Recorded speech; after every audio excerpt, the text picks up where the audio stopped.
Het leek je het van jest. De dikke trui aan, de ranjas aan, beteken wie het waar en een hudde wien. En die hudde wien blijft er Joen en vannacht ik nog wel even staan.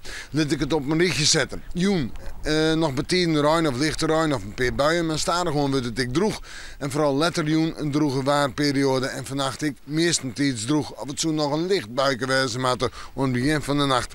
Temperaturen zo'n 8 graden en de wind hut uit het noordoosten waai. En dat betekent de waskoging van de waterspotter, want daar kan ik nog wel flinke windstichten van komen.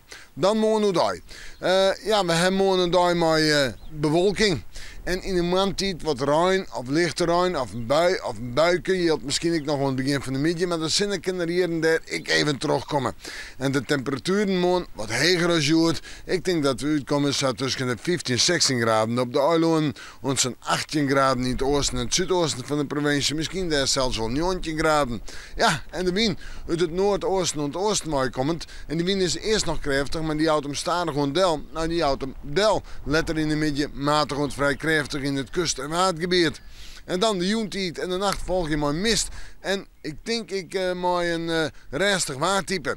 Dan komt de koning in het uit. Droegwaar. Jawel, dan gaan we op naar de 18, 19 of 20 graden. Dan plakken misschien wel 21 graden in het oosten en het zuidoosten van de provincie. Een prima dag, maar de zinnen erbij. En ik denk aan de joent dat droeg. Maar in de nacht werden een aantal buien, maar komen ze op tonger. En hoe daar een zwakke wind, matig, krijgt 2 en 3. En die komt nog altijd nu noordoosten en noord, denk ik.